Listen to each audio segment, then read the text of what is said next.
ఒకతను office work మీద తన అసిస్టెంట్‌ని ఎక్కించుకొని ఊళ్ళో వెళ్తూ ఉంటాడు.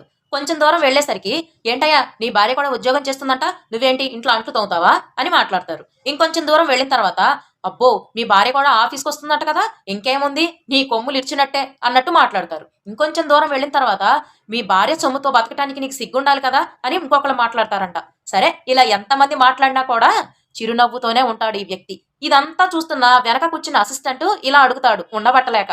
ఏంటి సార్ ఎంతమంది ఏం చెప్పినా కూడా మీరు చిరునవ్వు మాత్రమే చూపిస్తున్నారు. మీకు కోపం రావట్లేదా వాళ్ళన్ని మాటలు మాట్లాడుతుంటే అని అంటాడు. దానికి ఇతను ఇలా సమాధానం చెప్తాడు. ఎందుకండి కోపం? నేను కూడా మొదట్లో నా భార్యను ఇలాగే కోప్పడేవాడిని. నువ్వేం చేయకూడదు అన్నిటికి నేనే ఉన్నాను. నువ్వు ఇంట్లో కూర్చో అని చెప్పి అనేవాడిని. కానీ కొన్నాళ్ళ తర్వాత నాకు చిన్న యాక్సిడెంట్ అయింది. ఆ టైంలో నేను 2 నెలలు కూడా బెడ్ మీద ఉండాల్సొచ్చింది. ఆ టైంలో ఈఎంఐలని, పిల్లల చదువుల ఖర్చులని, ఇంటి ఖర్చులని ఎన్నో ఖర్చులుంటాయి. ఎలా నెట్టుకు రావాలి భగవంతుడా అని నేను ఆలోచించే టైంలో నా భార్య ఒక పక్క నన్ను చూసుకుంటూ, ఇంకో పక్క ఉద్యోగం చేస్తూ ఆ ఇంటిని నెట్టుకొచ్చింది. కాబట్టి ఈ జనాల మాటలన్నీ పట్టించుకొని నా కుటుంబాన్ని నేను నాశనం చేసుకోలేను. ఈ జనాలు సలహాలిచ్చేవాళ్ళు మాత్రమే. ఏదైనా అయితే సహాయం చేసేవాళ్ళు ఒక్కళ్ళు కూడా ఉండరు. కాబట్టి మీరు కూడా అర్థం చేసుకోండి. మన అవసరాలేంటో మనకు మాత్రమే తెలుసు. అనవసరంగా భార్య, భర్త అని వేరు వేరుగా చూడకండి. భార్య అయినా, భర్త అయినా ఇద్దరూ సమానమే అన్న ఆలోచనతో ఉండండి.